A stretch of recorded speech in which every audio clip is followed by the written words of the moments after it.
This episode of Finding Demo Surf Fishing is being brought to you by DS Custom Tackle. Go on over to dscustomtackle.com and take a look at all the cool stuff that they've got going on. If you're into, tying your own rigs, they got a whole supply available. Whatever you need, swivels, hooks, floats, beads, different colors, different packaging, got it all. Maybe you need some rigs, different tile, maybe, some squiddies. Maybe you need something for them fast swimmers. Yeah, hey, he's got it. And if you're trying to get into the game to make rigs and sell them, hey, reach on out to them too because they can help you out with that. Got great pricing, great shipping, and just great guys in general. It's a really good setup. So dscustomtackle.com, get your order in today.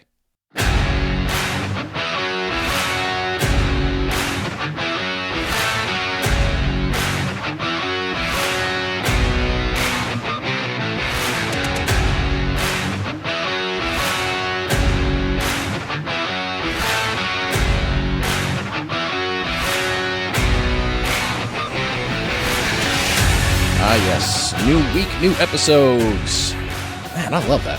Hope you're doing well wherever you are. Hopefully getting out there, getting some fish, just enjoying the good life, setting new PRs and PBs, because that's the best stuff.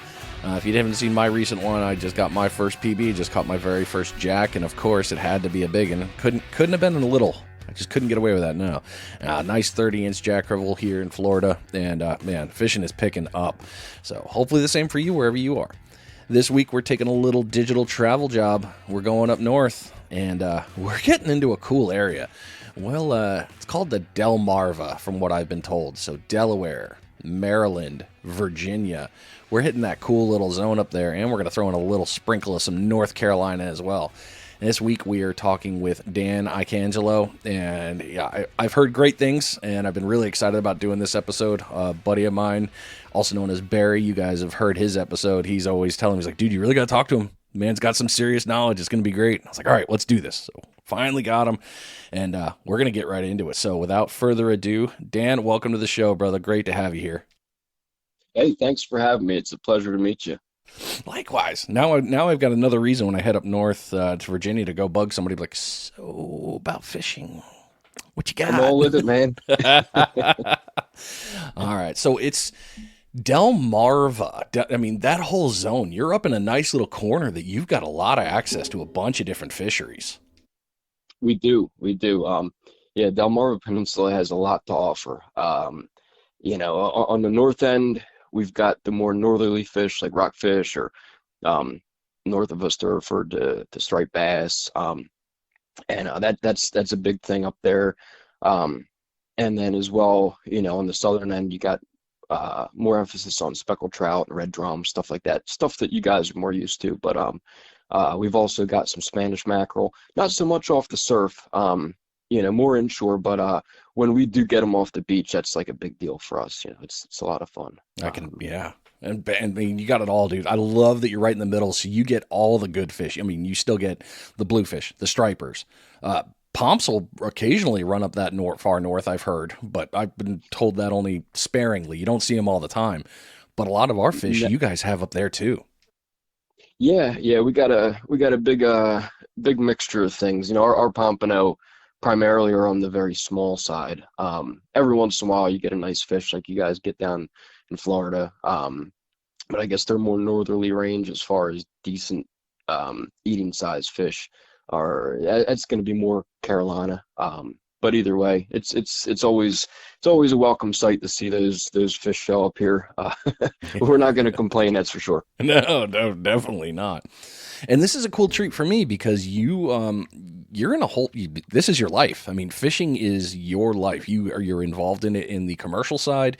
You've got a lot of pieces there. You fish on your own.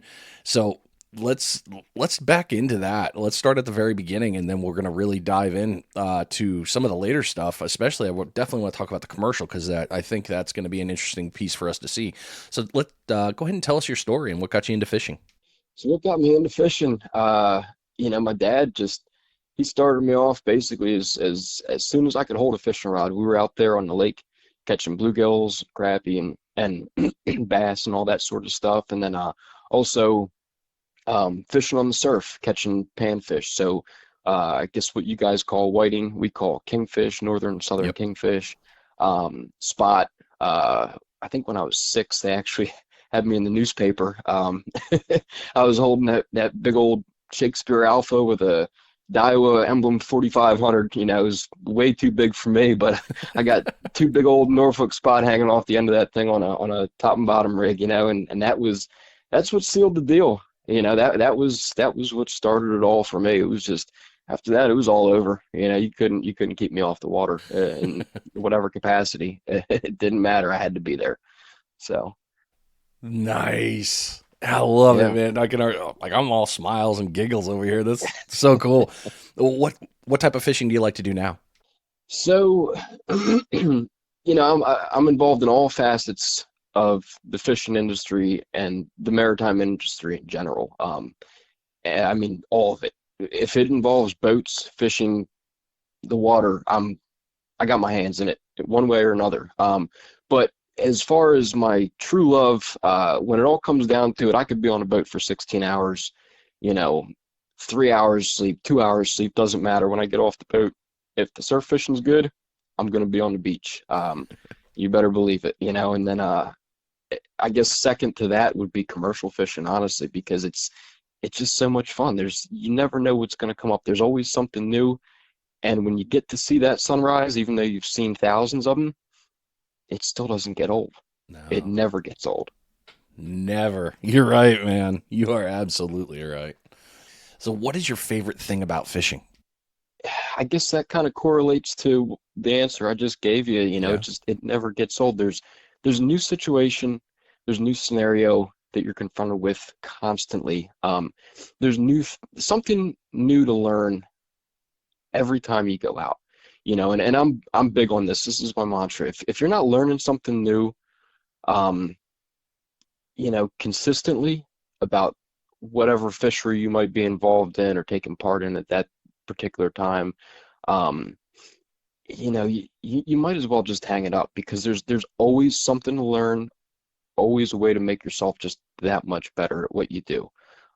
You know, and that's what I strive for, to be the best that I can be in the industry and just to, you know, there's just, I guess it's just that mystery. There's always something, you know, and it's like when you learn something new, it's like, huh, okay, and then you put that in your bag of tricks and you move on and apply that to the next thing, and that helps a lot in tournament fishing as well because there's just, yeah, the more you can grow your I guess for lack of a better term, you know, your fishing portfolio, the better you know, and the more successful you're going to be.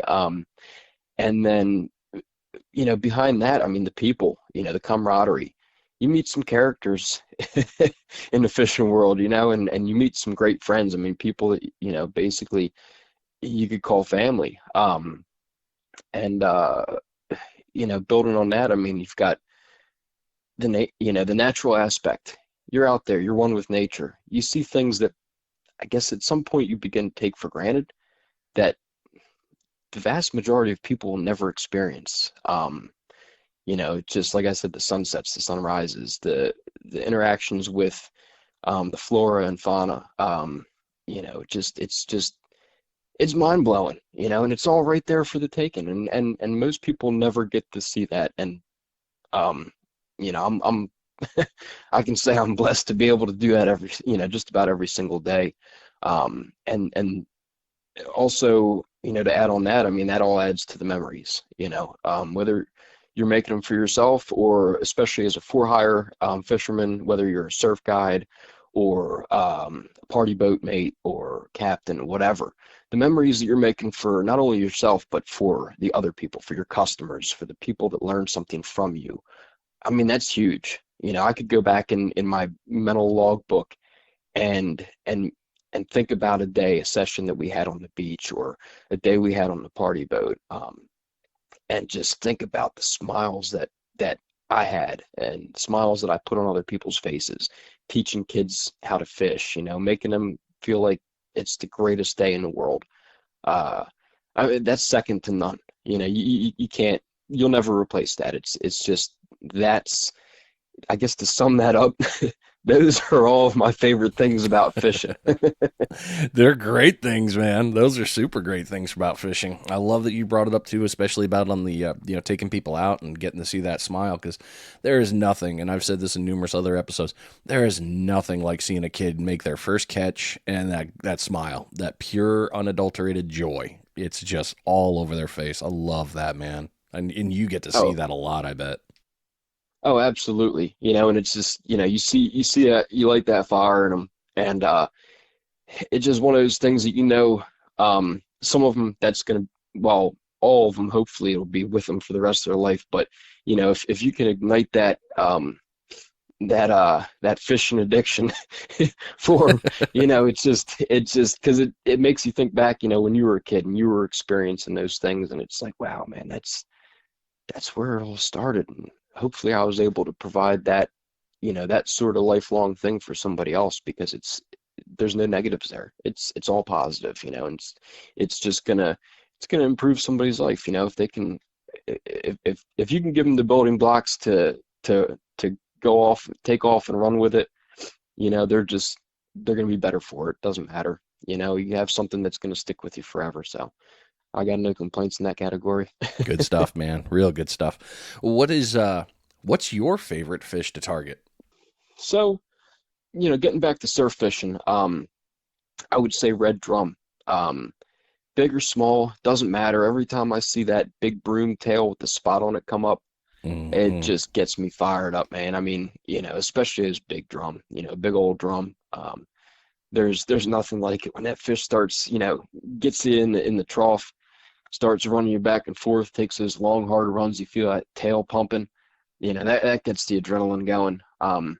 And it never gets old when that rod goes off, especially at night. If you got a light stick jammed up under the line on the reel or something, that's a tactic we use up here. I'm not sure if you guys use it down there, but you see that thing pop, and if you, depending on what reel you're using, if you hear that clicker just start screaming, it just, man, it gets you fired up, and that's what does it for me. And then like I said, I'm involved in so many different parts of the industry. I'd say second to that would be marlin fishing, which is something that I wasn't into for so long. I always thought that was more of the white collar fishery, the snobby whatever. And marlins, you can't eat them. Well, yeah, Not saying that my brain went down that same path of like, I'll never be able to do that. What the hell? I get yeah. you. Well, hey, you know what? I'm a working man, so what it all comes down to is they pay me to do it, and I'm gonna go do it. And actually, I really started to enjoy it. And it turns out, yeah, you can eat them, and they're delicious. But it's frowned Oh, wow. upon on the East Coast, and whatever. But it is what it is. But you can't be too fancy to take a fish home for dinner every once in a while. And um, especially if they get tail wrapped or something like that. I mean, I understand conserving the fishery, especially for the tournament guys. Yeah. But I'll tell you, I've eaten more than a couple, and ain't nothing wrong with that. But really, let's put that aside, and just the fishery itself. When it's just, there's so many little tiny things that go into marlin fishing to be successful, that I think that's what really makes it a lot of fun. And then when you see that fish come up and try and eat, and you're feeding them, and then the initial hook set, once that fish is hooked, he starts tail walking, dancing, jumping out of the water. There's water spraying all over the place, and he's walking behind the boat. You see the line, say 90 degrees to the gunnel, and it's just like, well, that's got to be a different fish. And you realize, well, it's mono that's buried 30 feet under the water between you and the fish, and it's like it just mayhem. And it's especially when you get a pack of them come on and they're just chewing up the spread. It's just wild. So that would be, long story short, that would be my second favorite, to big red drum off the surf. Nice. Very cool. Very cool. You've already kind of laid into this, so now I'm really excited to hear what this answer is going to be. What has been your craziest or your favorite catch? So, I mean, I've got a ton of them. But, it comes back to the whole question, how much time you got, buddy? And I don't think we got that much time to get into all of them, but I'll give you three if you want to listen. Yeah, fire away, man. Let's hear them.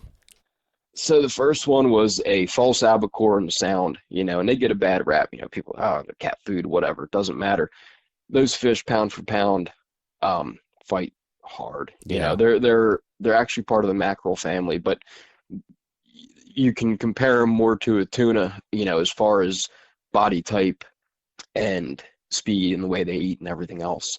And I was fishing on the north end of Ocracoke Island. Actually, I was mullet fishing. I was casting that in mullet, catching bait for drum. And we seen a few pop up back there. It's pretty skinny water. We had a little trough, little cut, dropped down to about 12 feet, flat on each side. And we seen them pop up, busting bait. And I grabbed that rod, with the spoon on it so fast, ran up there, and we talked about my buddy Barry. He's looking at me. He sees me go running. He knows things are about to go down, right? So I go running. I grab that rod. There's no talking. You can't even talk to me. I'm in the zone. There's no, it's whatever. I'm deadlocked on the fish, right? And I fire off that Hopkins spoon, and I get it right in front of those fish that are feeding, busting rain bait on top, which would be anchovies and spearing for the folks that don't know. And it was perfect cast, fed the fish, he ate, he just waylaid it, so I'm sitting there with a carp rod essentially, with a Daiwa Mad Dragon, parabolic rod, bent over in a perfect, perfect like half circle. And the drag is screaming. This fish is trying to stay in that hole and not, run up on the flat. And it was just mayhem, it was crazy, because we had them boys tie up a couple of commercial net boats. They had some pilings there, so I'm trying to work this fish, keep him getting around the pilings and everything. Man, it was just craziness. And the whole time I'm thinking, man, I'm gonna rub this fish off on something. There's old trees and sound and everything else. And finally I was able to get him in, put him on the sand, and it was just like, wow, man, that really happened. Yeah. It was a day to remember. And then you ready for me to go to the number two? Yeah. The fire away, man. Catch? So I never landed this fish. I was ill-equipped. I was actually on a tugboat. I was on a hitch in the Rappahannock River in Virginia, right? And it was end of October. So, probably pushing about some of the warmest water that you're going to have that time of year before everything switches over. We're catching rockfish. We're still catching some spot. We were catching rockfish as well. They had moved in, so everything's kind of changing over. As far as seasons and fisheries go. And I'm sitting out back and with my deckhand, and we're throwing lines. I'm teaching him how to work deck a little bit. He was green, and it was nighttime, and he says, "Look at that big fish." I said, "Huh?" I said, "Man, that's a trash bag." "No, it ain't." Oh no, it's a trash bag, buddy. Yeah. The experienced fisherman. It ain't no fish. Well, turned out to be a fish. It got close. I said, "Oh, yeah, I know what that is." I grabbed the only rod available. I had a spot rod, catching bait with a half a sabiki rig with some fish bites, which is, by the way, awesome product. Fantastic bait. We use a lot up here. So it had a chunk of fish bites on it, and I just drop it down in front of the thing, jig it twice, and it's game on. This thing took me, we were light boat, which meant we were just the tug by itself, no barge, no equipment attached to it.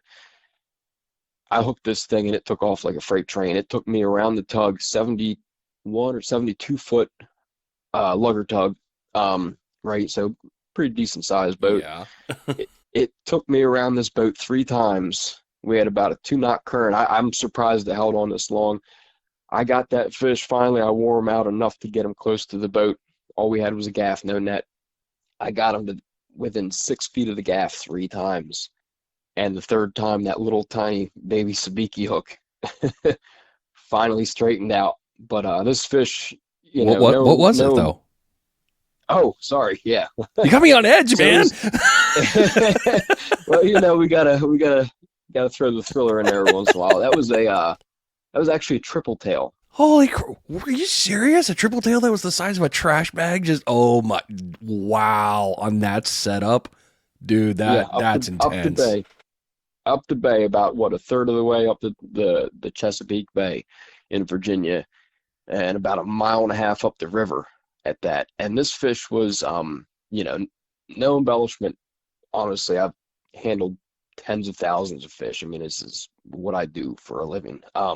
This fish was 20 pounds, Oh, you know, oh uh, no. and I mean, I don't think I've ever seen one that big in Florida.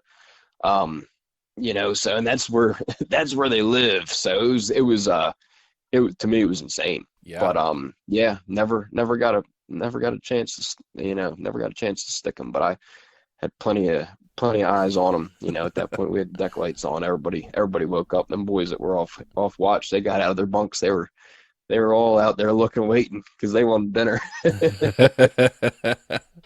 Oh, I'm so sorry you didn't catch it, but that's a hell of a story, man. That's so cool. That was definitely big fun right there.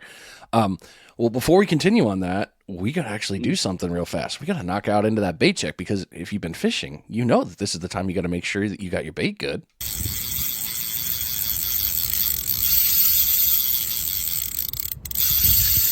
It is your first bait check of the episode. Bring that line in. Make sure you got a good setup of bait. Maybe you need to change it up if you haven't had a bite yet. Change those zones. Get out there and get back to fishing, because that's what you're there to do. Have some fun. This bait check is being brought to you by the Kids Can Fish Foundation. Head on over to kidscanfish.net and get an idea of the amazing things that they're doing. Now, I know it's a weird pause, but if you think about it, their whole goal is to get kids out there and learn how to fish. They're out of the St. Simons Island area in Georgia. One day they'll be national. We're all hoping.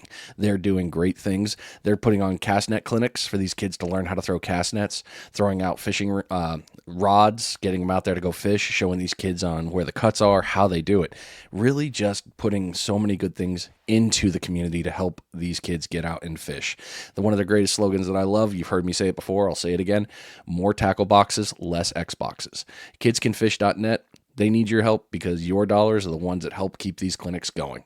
Thanks again, Kids Can Fish. You guys are awesome. I'm so proud of everything you're doing, and I'm glad to be a part of it. It's just outstanding. So now that we've nailed into the craziest, now I got to ask for the big goal here. What is a bucket list fish for that you want to catch? Well, before we go to that next question, can I just throw a shameless plug in there? Please it do. relates to your last bait check. So you'd mentioned this organization that is all about taking kids fishing. Yep. And I really, really like that term: more tackle boxes, less X boxes. That is awesome, dude. And that's what it's all about. But so my buddy Barry that we talked about, Yep. Barry Kronberger over there at BS Charters, Surf Charters. He's up in the Augustine, Jacksonville area. He places a giant emphasis on getting kids on their first fish. And if you're looking for a surf charter in the area, especially if you have a family, you got some kids that want to go fishing, I would definitely take a look at him. Give him a call. He's gonna do everything he can to make your day the absolute best, and your kids are gonna have a blast. So there's that. Yes, he will. I get lucky that I'm fortunate that I get to talk to Barry every couple weeks. And when he tells me about those charters, I'm just like, dude, you had a great day. He's like, oh, Bri, I'm telling you, man, I had the best. I was like, yeah, you did. All right, lucky guy. And thankfully, I get to see him here soon. He's going to be coming over for the tournament. He's going to be hanging out here, showing us how he does things in the Panhandle again. So he had a lot of fun last time. Oh, I'm sure. Yeah, I'm sure. I'm sure he's gonna give those boys over there on the West Coast a run for their money too. He does. He really does. All right. So back to your question at hand. So, yes, what is a bucket list fish Yes, sir. that I would like to catch? And that would be a big tarpon off the surf. I've spent a bit of time in Florida, especially the West Coast, in say June to August, in the tarpon capital, well, I guess the self-proclaimed tarpon capital of the world, which would be Boca Grande. And we were never lucky enough to catch a tarpon off the surf or off the beach, and that for me is just, you get one over 100 pounds or something off Oh, throwing off the beach. That's something that I don't know. I don't even know. I don't know how I'd be able to top that. That would be something that would probably, yeah, yeah, yeah. yeah. Because I mean, Words can't even explain it. no, because all I'm seeing is smoke coming off a reel with the drag, and even if it's light, it's like, oh my god, slow down, damn it, slow down. Yeah. Yeah, you're watching every jump, your heart would be skipping a beat thinking, "Oh man, is he going to throw the hook on this one?" And it's just, yeah, to put something on, to put a such a big and beautiful fish on the beach like that, that would make my decade, Yep. Well, hopefully you do get a chance to go do that. Last two on this one, and then we'll move into the knowledge piece here. Where's a dream place that you want to go fishing sometime? So I've got same thing like I asked you before. One of those other questions was how much time you got, buddy. But we'll try and keep it tight for the purposes of the show. I appreciate that.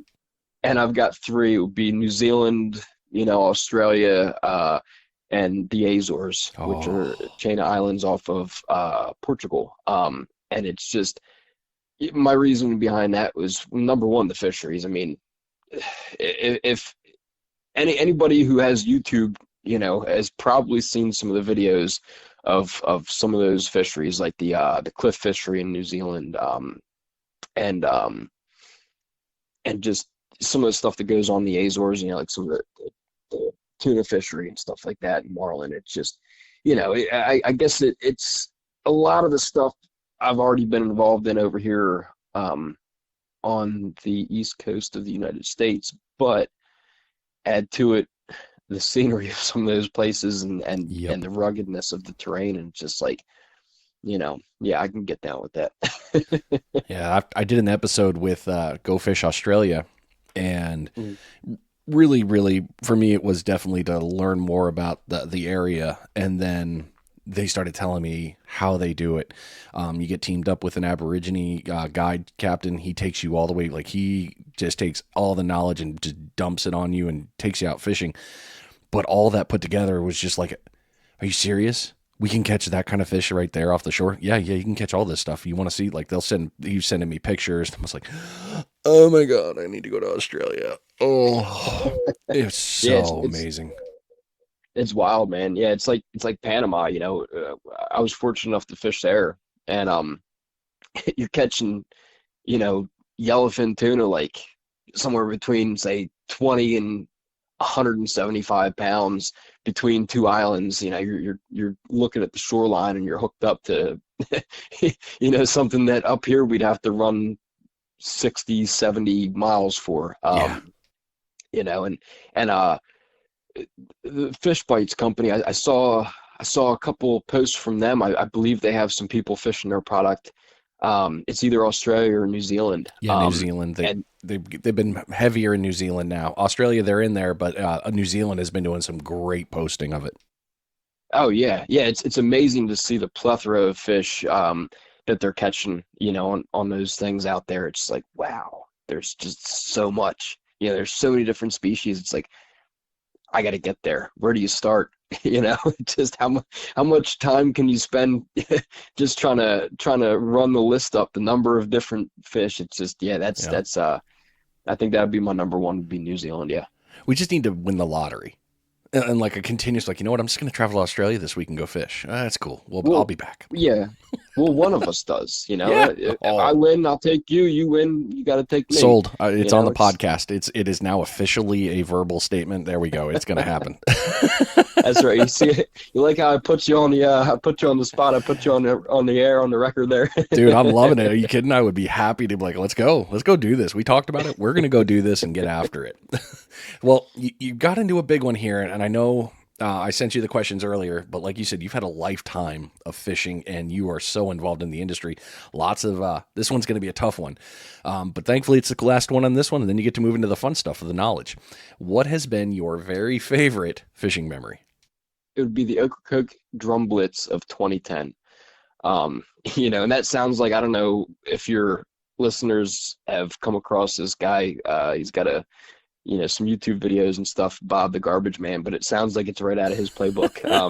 Bob is and hilarious, dude. That guy is so funny. Oh yeah, no, I mean that's what it. That's what when I say the Ocracoke Drum Blitz of 2010, it sounds like a line that he'd come up with, Yep. for whatever. But no, it was so I'd been fishing that area for quite some time, but had never really had the opportunity to get it dialed into the big fish, the big drum off the beach, and that was the first year that we really just waylaid him. It was just, it was a first few days, the trip, it was just blanks. Everybody was getting a little, down in the dumps, not really catching. And that night it just turned on. I mean, we were doing stupid stuff. We were throwing 14-inch live bluefish on a hook and cob mullet, the size of your forearm, and these things are just getting smoked by 50-pound drum, that are running in your, if you'd walked out in there, they'd be running in your legs. We're fishing like 4 foot of water between the breaks, between the bars. And it was just absolute mayhem. And but the way it started was I caught the first fish, had everybody on the point, and we're just sitting there soaking bait, and I was on the inlet side. So I'm past the break, down in the hole, and 8/0 circle hook, big chunk of cob mullet, and I see something going on, but I'm just like, it's just, bait snatchers, bait stealers picking at it. Well, little did I know that I had a 15-inch, what do you guys call them things? A sea mullet? No, a whiting. So I had a Southern King on there. Okay. What we call them. 15 inches, decent fish, it's over a pound. That's a taco, man. Yeah, right. But I didn't even know it was there after a while. I just figured it had gone, but just so much current and everything. And that fish was probably on there for about 15 minutes, without me knowing. And all of a sudden, my rod doubles over hard, starts screaming, and eventually I fight the fish, get it up, get it out of the current, get it on the flat, and able to get it over the edge. And I had a very long leader at that point, and that fish, that small, that whiting had worked its way up the line, so it got to my leader knot, right? And I'm like, huh? It's nighttime, and I see this fish, and it's just like, all right, so I slide it past the knot, but I got something bigger on past that. So we get it slid down the line, and all of a sudden it drops down, and then I see that big tail, and I'm able to fight it the rest of the way and get that. It was 48, and it comes back to the memories, man. I'll never forget. It was 48 inches by 27-inch girth. Nice, solid, big drum. It was a red? Put her on the beach. Oh, yeah, red drum. Yeah, when I talk about drum, we're talking about red drum, Okay. Unless I say, black drum. Right, gotcha. Just because, that's my thing. That's my passion, is the red drum, So, but we get her up on the beach and snap a couple pictures, take a couple measurements, and send her on her way. And then it was insanity after that. And they worked their way into the point, like I was saying, about 3-4 foot of water. I fell asleep. I'm not gonna sugarcoat it. Otherwise I'll get called out for it. I'll put it out there to the general public. Yeah, I fell asleep. I had done what I came there to do. I caught my fish. Everything was good. I fell asleep on the beach, and these guys are just smoking big drum all around me. So finally they're stepping over me. It doesn't matter. Whatever. Who cares at that point? I get back up after a little nap. I'm well rested. Everything's good, and we're just in it to win it. It's just battle fishing. It's just a handful of guys out there. I won't get into the story about the guy in the red jacket, but that's another little inside thing. You can ask Barry when you see him on the beach. He'll tell you all about it. Yeah, I definitely will. I absolutely will. All right, so let's move into the tips, tricks, and knowledge piece of the episode here. And basically, it's pretty fun to do this, because this is the part everybody loves, because this is where everybody gets their notepads out and starts going, all right, how do I do this? So let's talk about it. How do you plan your fishing trips? So anymore, I plan them by memory. Memory and logs, which go hand in hand. You know, a lot of the fisheries I've found are pretty well dominated by dates, different certain times of the year, certain times of the month. As long as that falls in with the trend of uh, air temperature, water temperature, weather, stuff like that. So, I'll go back in my mind. I'll go back, look through pictures. Obviously nowadays, so much has to do with social media that, I post some pictures and I'll look back and see, okay, when did I post those? What were the dates on that? I'll go back through my logs, my written logs, say, okay, well, I need to be here on this beach with these conditions at this time, and it's probably going to happen. And that tends to be very successful. It's every once in a while that falls flat, but for the most part, if you keep good logs, it will serve you well in the future seasons. Yo, definitely. I mean, hell, I still keep one, whether even it's my phone. I mean, we've got so many apps nowadays you can take notes on things. I will happily mark, like, all right, I was using fish bites, my favorite electric chicken crab, and I was at this location, Oh yeah. and it was this rod, and it was this reel, and, different things. So next time I go back and go, okay, what was the weather conditions? Oh, hey, the moon was coming up. Oh, hey, the moon's coming up. I bet it's going to pick up. Yeah, anything to do with logbooks for memory, for historical is huge, huge advantage. Oh, for sure. Yeah, for sure. Well, moving from that, after you've planned your trip, how do you select your spot? Honestly, a lot of it has to do with the question you just asked me. Mm-hmm. Going back to my logs, but also um, structure. As long as there's structure in that area, uh, structure is huge. And bait. What are they eating? Is there sand fleas in that area? Is there spearing? Is there spot? Whatever. Bluefish. What's there? How does that correlate to the structure? And then how do I select the spot? Sometimes it's seasonal. It depends on the time of year. Goes hand in hand with water temp and wind direction. Because we're covering the entire Delmarva Peninsula and North Carolina, you've got beaches that face different directions. So wind direction can be huge. Like on the Delaware beaches, if you have a southerly or a westerly, which is our prevailing winds in summertime, you might as well pack it up and go home. The westerly, due to the fact that it creates a dirt line in the surf zone. So if you can't hit, you'll hear a lot of guys talk about the fish are at your feet, the fish are at your feet. Well, sometimes, but on the Delaware beaches, for the most part, no. Especially in the summertime when you have that westerly wind, you've got the dirt line. If you can't hit, if you can't cast as far as the dirt line, chances are you're not going to catch very well. So that's where wind direction comes into play. Also, the southerly wind on the Delaware and Maryland beaches, it tends to cool the water down. It in the afternoon, those prevailing winds, the solar winds come up out of the south, and you might as well just go home, because I've only had 1 or 2 days out of the thousands that it just, that were good with a afternoon south wind. But then you look at somewhere like Hatteras or Ocracoke or something like that down in Carolina, and the way those beaches face, your primary wind that's going to be the most productive is going to be like a southwest, so some variation of that. So that plays a big part in how I select the spot.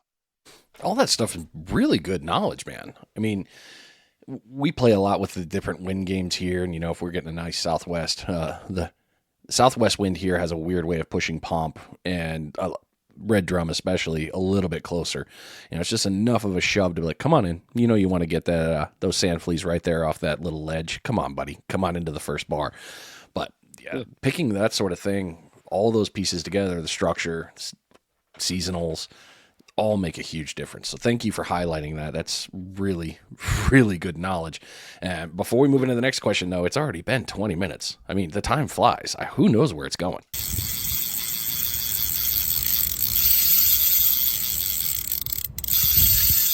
It is your second bait check of the episode. Hopefully you've caught a bunch of fish by now, and if you haven't, well, the good thing is we're actually going to be talking about that here in a couple questions about what you should be doing. But I would be saying, change your rigs, change your gear, change your bait. You might want to change locations. That's just me. This bait check is being brought to you by The Sinker Guy. Head on over to thesinkerguy.com and look at everything that Chip's got going on in the Sinker Guy garage. Need sinkers? Hey, it's in his name. He's got plenty of Sputniks, lots of different sizes, all available. If you have a special order request, shoot him an email. He might be able to accommodate. The Bruno rig, yeah, we don't talk about Bruno. That's his good double drop with a cool little float and bead and hook. Definitely a good setup. The Mortician rig, he's got the snoods and all the stuff for it. Maybe you need some terminal tackle. He's got it all there. Go on over to thesinkerguy.com, get your order in today. So now that we've talked about spots, let's talk about gear. And when I sent you the email with the questions, I accidentally sent you a different part. There were supposed to be 3 sub-questions. That would have been easier. But you've already answered one of them, and it had to do with that. And that was going to be, where do you like to cast your line? You mentioned the dirt line. And I was like, okay, so the bar there, I got that. But is there any other things that you look at there when you're playing? That's not necessarily the bar. It's just where... Okay. So when you have a westerly wind, right, our beaches face they're north-south facing, right? So Right. when you've got a westerly wind, it's pushing that sand off the beach, so it starts the dirt up. So it doesn't necessarily stop at the bar. We don't have a lot of bars in Delaware. We have mostly shore break. You'll have very subtle bars. So that's when reading the beach comes into play. You've really got to take your time. My wife will get mad. My daughter will start hollering at me, "Daddy, come on, when are we going to fish?" Because I'll stop on the beach and watch it, for a good 10 minutes to see how each set is starting to break over that, because it's very subtle. So sometimes it doesn't present itself for a while. Yeah, that dirt line could be well beyond the bar. And if you don't have your gear dialed in and your casting abilities dialed in, which is a big part of making yourself a better fisherman, learning all these things and learning how to do them all better, then if you can't hit, when I say hit, if you can't hit that line a lot of times, that's the difference between zero and hero. Yeah. Does the dirt Throw line back go... at me. Well, What's that? Well, you nailed it. I mean, you pretty much nailed some stuff there, right there with where you cast. I mean, you talk about all the spots you go to, you're looking for all those, and reading the beach is ridiculously important. And I'm glad that you brought that up, because we really talk about that. And that's one of the biggest ones that I hear from people is, well, how do you read the beach? It's like, it all depends on what beach you're at and where this, lots of great things that can go with that. Where the waves crashing, you got shorter water or the shallow area. So, hey, okay, there's a rise there. Lots of fun things that go with that. So where you talked about casting, you pretty much nailed it as far as I could tell with all the spots that you just mentioned, the structure, and you've been watching the beach. So real big there. Let's talk about the next piece, because I really feel like you answered, unless you think you got more. No, man, let's go on to the next one. All right. Hey, by all means, I just get to push record, so keep me in my box and just tell me what's good and what's not. Well, you let me keep talking, I'll do it. So you gotta rein me in, brother. I so understand. Talking about fishing, it's game over. Well, let's talk about rigs. And the rig game is such an interesting discussion, because you've got high lows, Carolinas, different things, lures, all this stuff. So when you're going out to the beach to do surf fishing, what kind of rigs do you like to throw? What kind of rigs as far as configuration, or? Yeah, I mean, is there a type of rig you like more than others? Is there a certain setup that's your primary go-to? Like for me, my normal go-to is either a double drop or a single drop. It just depends. And then sometimes I like to play with Carolina. It really all depends on where I'm at and what I'm fishing for. So, okay. If I'm fishing now, I guess the best way to describe it is, if I'm fishing for larger fish, I'm going to be throwing, say, more of a Carolina style rig or a fish finder rig. Mm-hmm. And we talked about distance. Even North Carolina, distance is key. A lot of times, I've had days where I could hit and my buddy couldn't. So I could get right behind the bar, and my buddy could get right in front of the bar, and I'm catching fish every cast, and he's not catching a damn thing. So, and that comes down to a lot of different things, but your rig plays a part in that. A lot of it comes down to wind resistance. So length of leader, the way you set things up. But I would say for smaller fish, for panfish, so for whiting, roundhead, kingfish, all the same thing, depending on where you're at. That would be a top and bottom rig.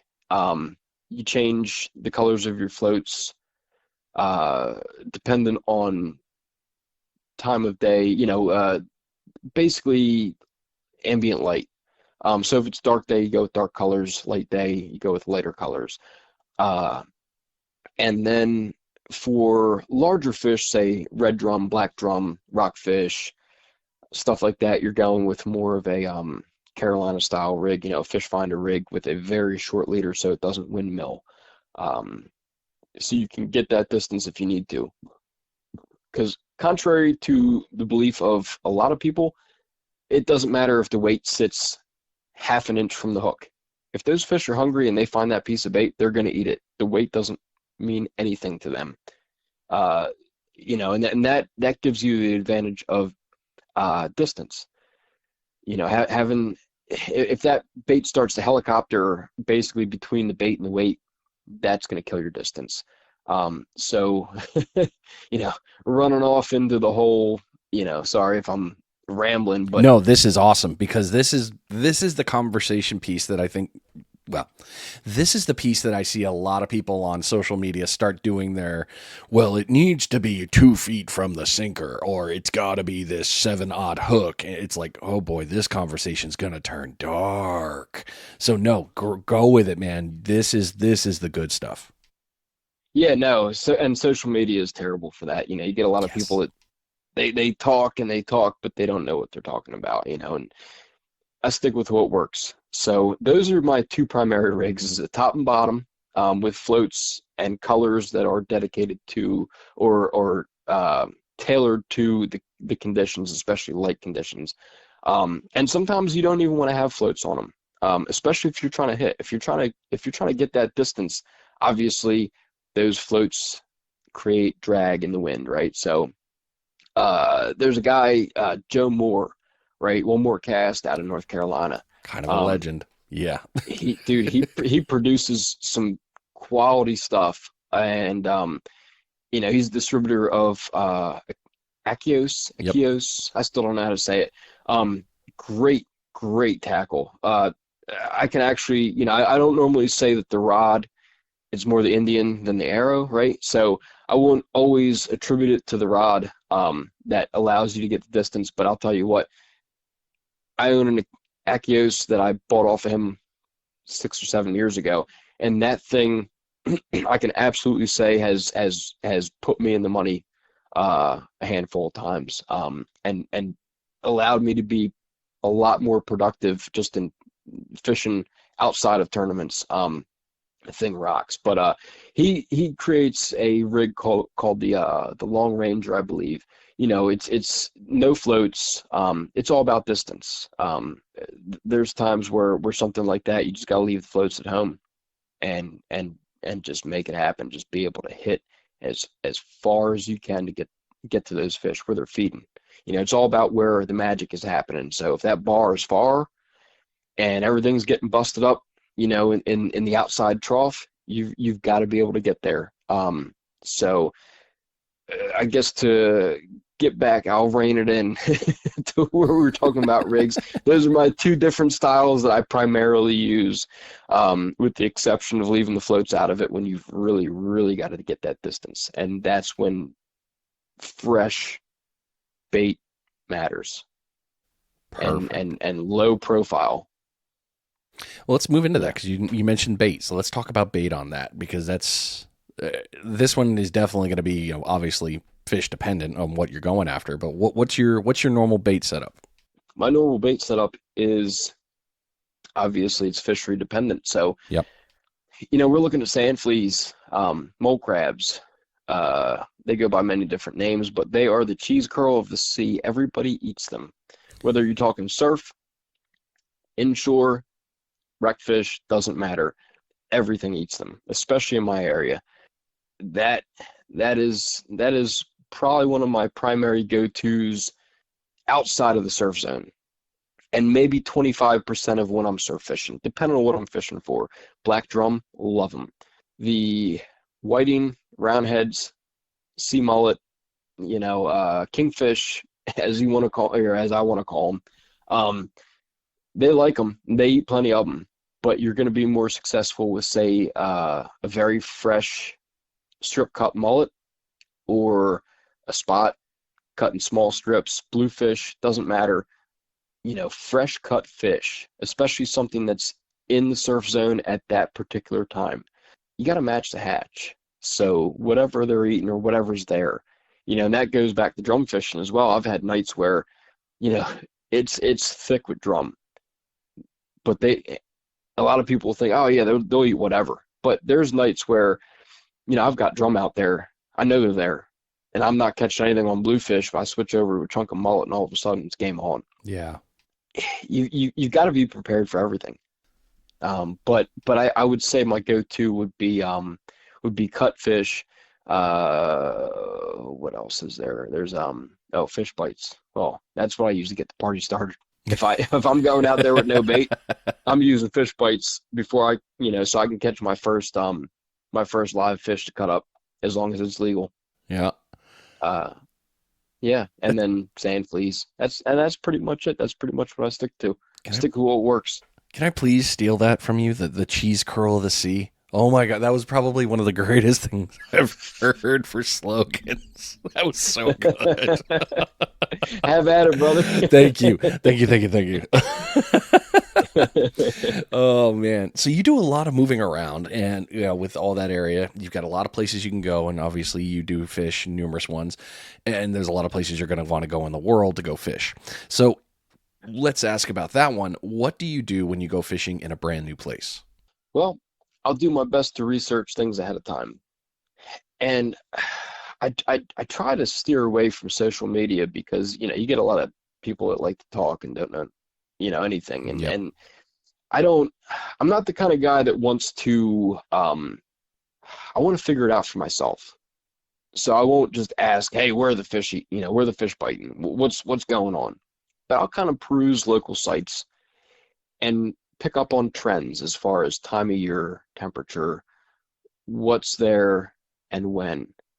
And then I'll get out there, and I might waste a day looking for spots. I might waste a day looking for structure, and trying different spots. Maybe take a couple casts here, throw a lure, throw a little bit of bait. And what do I see? It's all about picking up on all the little things, all the nuances, all the particular conditions. Is the wind right for this spot? So, we talked about that before. Wind has a lot to do with things. So you got to look at a chart, look at a map, and see, how does that beach face, and how is that wind going to affect that beach? And that's kind of how I figure out what I'm going to target, because where are those fish coming from? Are they a surf zone feeder? Are they something that tends to stay offshore, but then they get the right wind, they come in, they get the right conditions, water clarity, which goes hand in hand with wind. And that's kind of how I figure out what kind of fish I'm going to target, because everything's a target. But yeah, everything's a target. But how do you figure that out? And that's why I throw all of those things in there. After years of doing this, it just all adds up. Every little piece to the puzzle adds up to biggest part of it, which is catching. So the happy part. Yeah, exactly. Yeah. Right. I get that completely.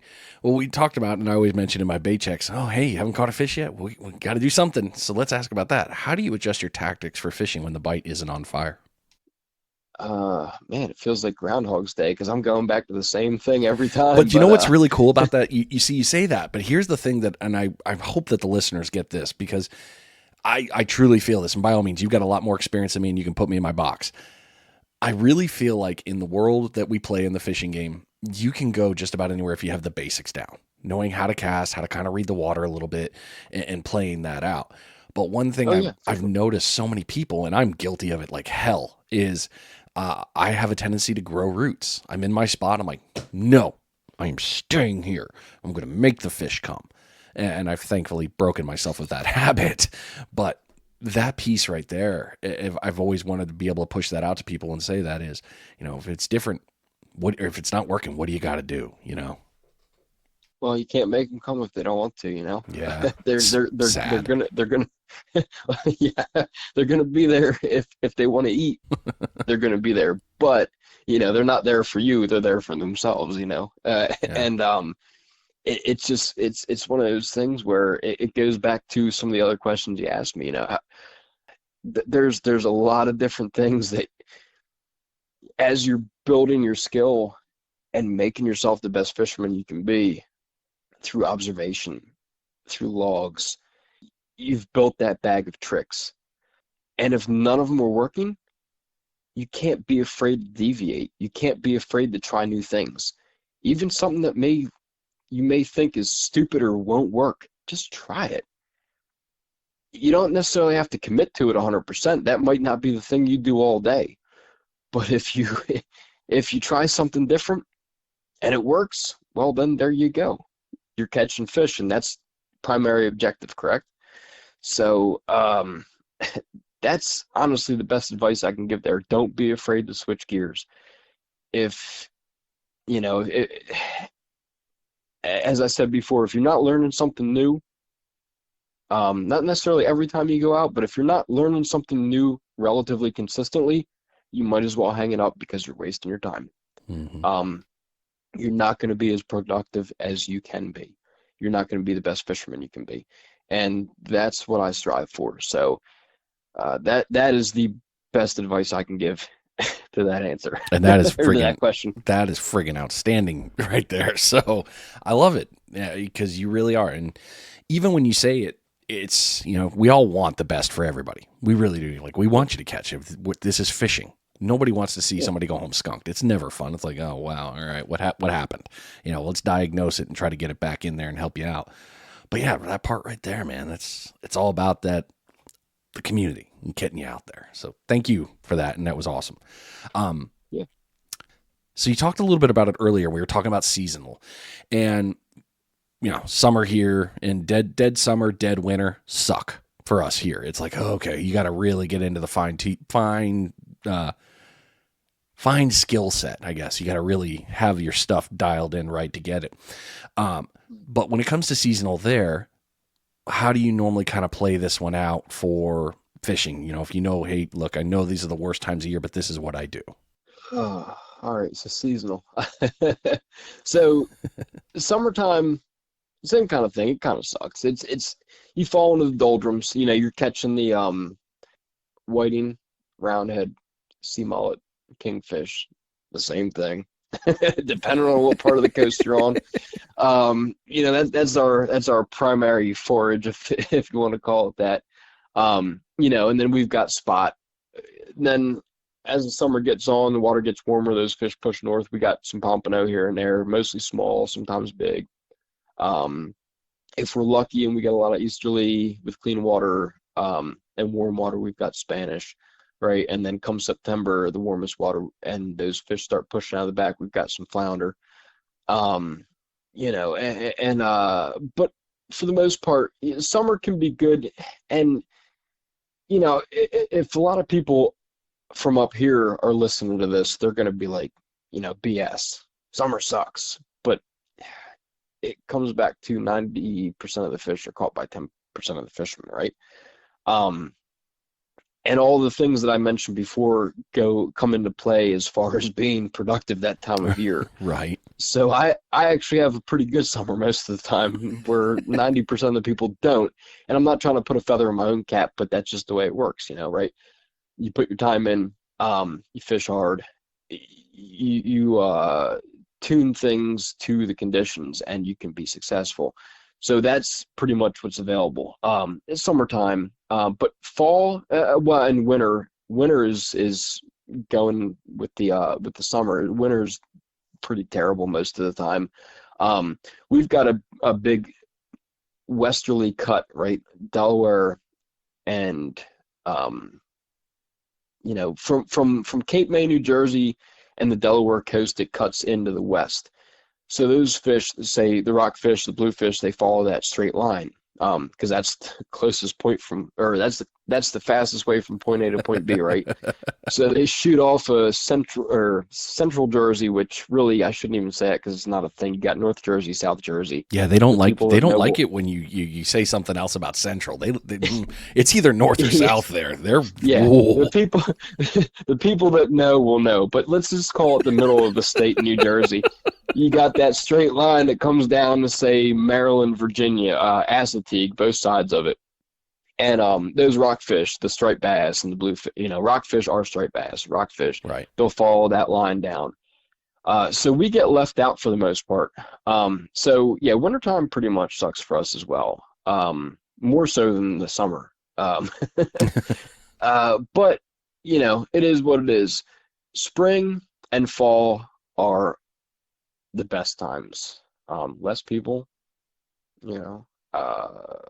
Hey, we love you guys. We do. We love you all, but we're not sad when we got empty beaches. Yeah, exactly. And that's where we're at too. But spring, we're looking, say April, we're looking at black drum, we're looking at rockfish.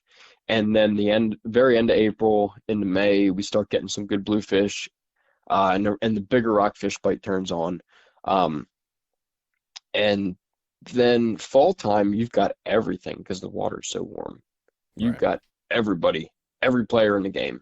And I mean, that's the best thing I can tell you about the seasons. No, that's perfect, dude. You nailed it all. Because, like you said, seasonal is going to mess with it. It's going to mess with the water temperature. It's going to mess with wind. Everything comes into play, and we all know our great times. So you nailed it, and you crushed it, and thank you for that. That's what I was looking for. And it's perfect, actually, that you did that because we're moving into the closing questions, man. You're almost out of here. And before we do that, we got to do that last bait check because it's been another 20 minutes. You got to have fish by now. I know it. I believe it. I feel it in my heart.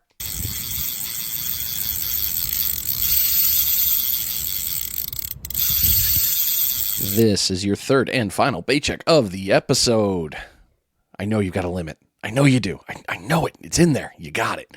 And if not, hey, use all those skills and go find them fish. Change it up. Don't be scared to.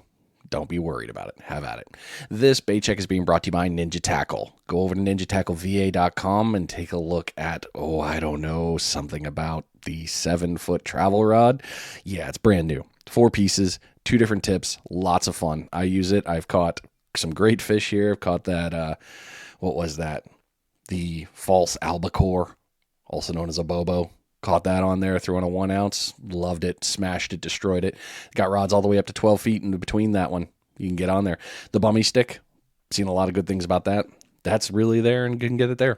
The rigs, he's got them. Reels, Akios, he's got them in there as well. Lots of fun stuff. You need bait? Hey, he's got it. Plenty of bait. He's actually one of the only people that's got Fish Bites Blue Crab right now. Shh, don't tell anyone. Lots of good stuff. So go on over to ninjatackleva.com. Get your order in. Peruse the website because there's something there I guarantee you're going to want. So now that we moved into the closing area, this is the easy part. The rest of it was the hard part. I'm gonna have to stop you right there. Oh, I'm getting bricked. I gotta say, you mentioned those Fish Bites Blue Crab. I gotta put Brett Fish Bites Burford on the spot here and say we need to get some of those up here, up in the Northeast, because I got tog season coming up and I gotta give them a shot. Those and the purple clam. So, oh yeah, and the Ninja Tackle. I've heard some good things about them. And I'm actually looking forward to fishing a couple of their rods. Hopefully sometime soon. Yeah, I've heard some very good things about them. But very cool. I don't want to slow you down. So what's the next question? Bro, you're not slowing me down at all. You kidding me? I can have a conversation on all of that. And matter of fact, we can actually pause for a second to talk about before we hit the closing questions. The Fish Bites Blue Crab, I thought it was brilliant. It was such a good move. I mean, I still think everything eats shrimp and crabbies. Almost everything we want to fish for is going to eat a shrimp or a crab.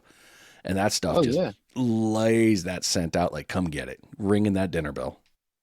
Well, that's primary forage for a lot of our target species. So, why not? It fills a gap. Those fish want to eat it. Why not give it to them? Yep.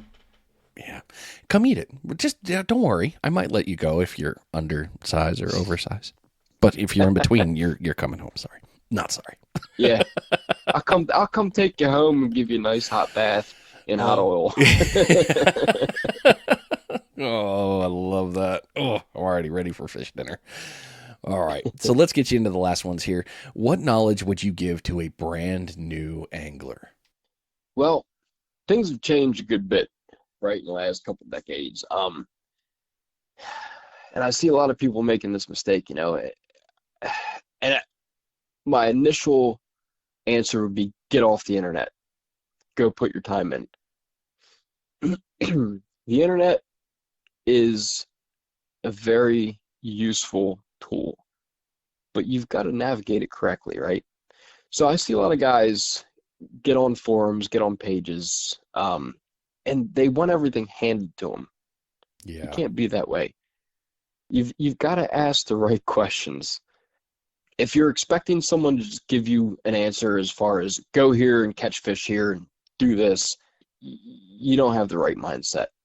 You're gonna just stymie yourself. You can use those tools to your advantage to figure out trends and ask people that are willing to give you the information to build and make yourself better. But don't expect anybody to give you top secret information. Where's the speckled trout bite today? Why where do I go to catch them? What are you guys using? People aren't gonna just well, Not the all guys that people. are not all people are gonna give you that. So take it with a grain of salt, but introduce yourself. Say, hey, listen, I'm looking to learn.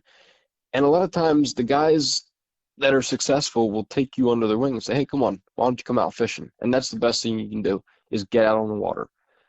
Use that as a network to meet people and then go out and do it and put your time in. You're not going to, if you're expecting to catch fish right away as a new angler and be 100% successful all the time, you're doing it wrong. It's all about putting your time in, understanding how all of these different moving parts work together to make yourself productive, meet people, network, and then you won't have to rely on anybody. You'll be able to go out, put the pieces of the puzzle together, and do it yourself. And really, any new angler should take pride in that. When you put it all together and then you catch your first red drum, that should be the defining moment of what you're trying to accomplish. If you just want to go out and take the easy way out and catch a fish right off the bat, take it home for dinner, go away. You don't contribute anything to the fishery. Take your time, learn. That's the best thing I can say. Pay attention to what the local Sharpies are doing. And Sharpies is more of a northerly term, a Yankee term, if you Yes, will. it is. But the guys that know what they're doing, watch what they're doing. Don't bother them.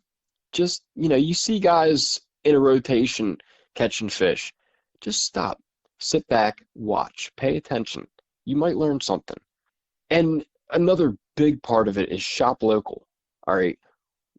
Walmart's not going to be there when you need to know what's going on your local beach, right? Right. You're gonna show up in the fishing aisle and buy something and show up at the cash register, and that's it, right?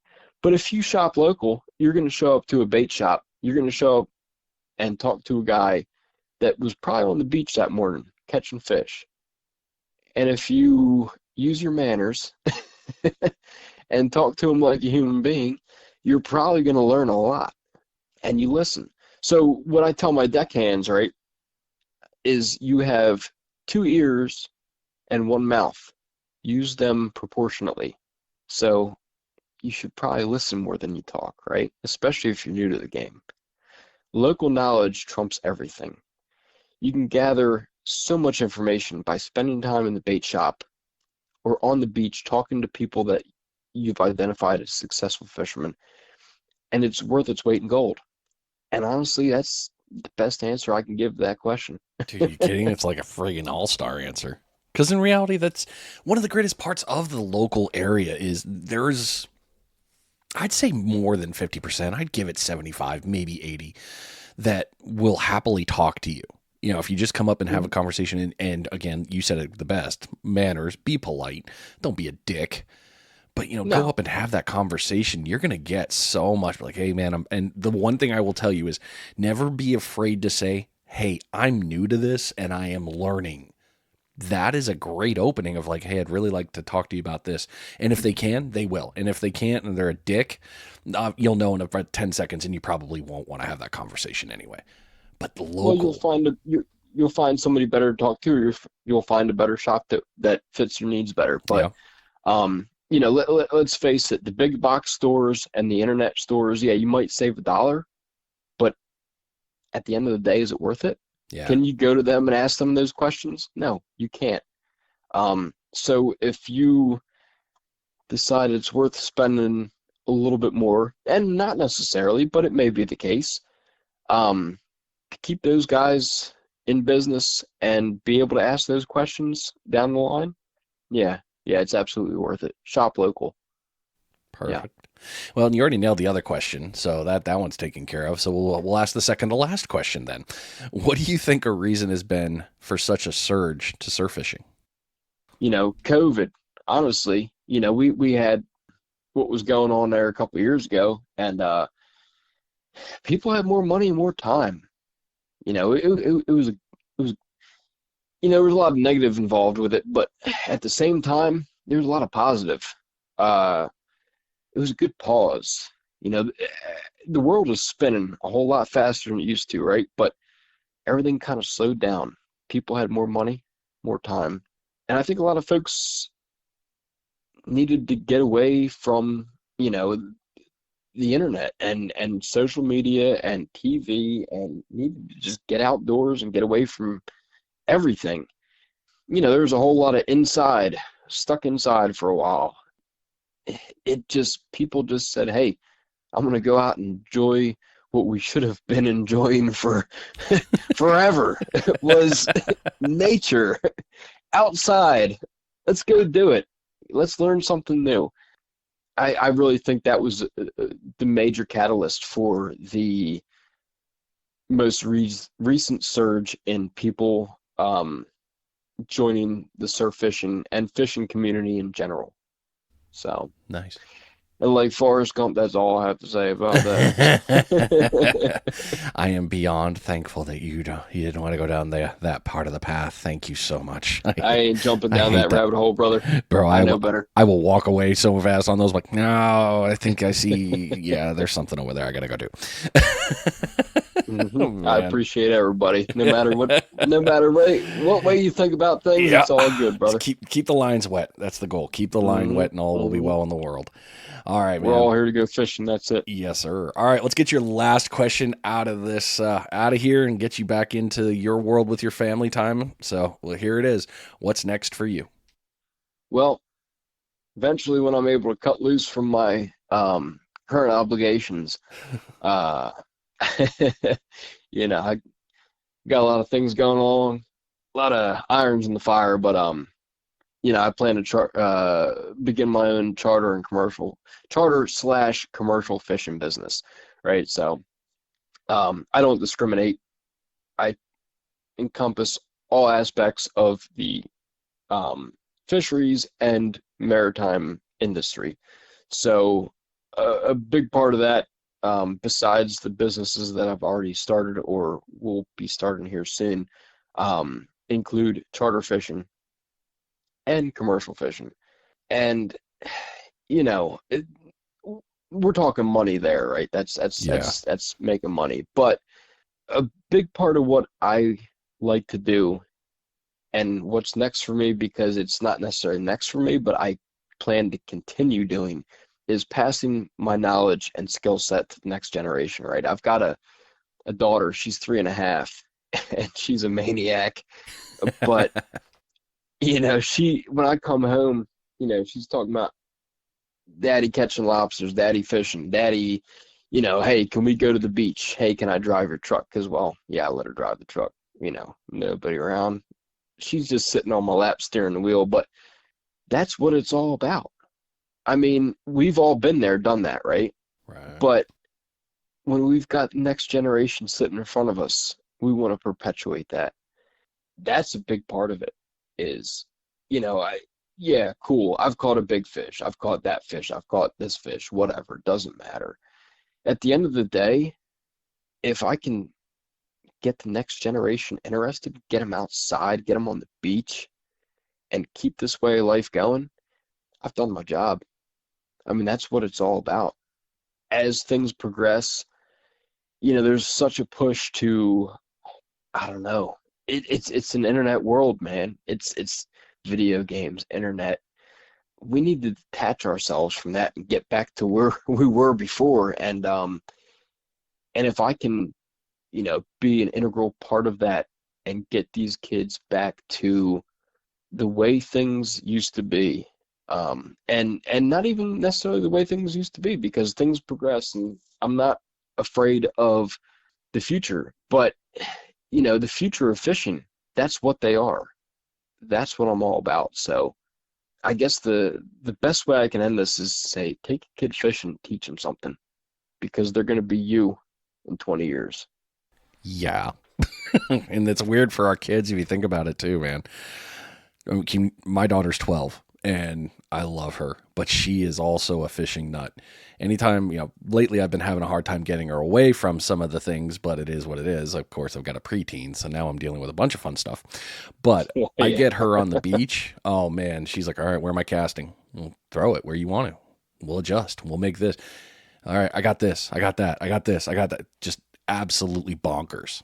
So getting that piece right there, like you said, the next generation, hey, you know how to fish. If the zombie apocalypse happens, I know you can grab one of the rods and go to the beach and go get dinner. We will survive. Yeah. So I love that you said that. That's what it's all about, man. Yeah, man. Well, Dan, thanks so much, man. This has been an awesome episode. Thank you for all the knowledge that you've shared and letting us get a glimpse into your life of how you do things. And yeah, just keep doing all the cool things you are, man. I really hope that, I know I will. I will eventually find a way to get up there. And I know our friend will tell me you will get in the truck and you will come up north with me. So that works out too. But I look forward to meeting you, fishing with you, and just all around, thank you seriously for coming on today. Yeah, no, I appreciate it, and thank you. I had an absolute blast talking to you, and I hope, really honestly, at the end of the day, I hope somebody somewhere learned something. Yep. Inside of my rambling. Dude, you did. If anything, I know I learned some stuff, but yeah, that's the whole premise of this podcast is there's another way to get this out, except, without it being a 20-second scroll thing with your thumb. We have another way to get out the knowledge to help somebody get out there and catch a fish and catch their first one. So hopefully somebody up there is going to catch one based on what you said, and I think they will. Oh man, gonna be good.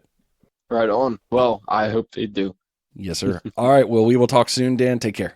All right, ladies and gentlemen, that has been the entire episode. I hope that you did. There's no way you didn't learn something on this because there was so much cool stuff.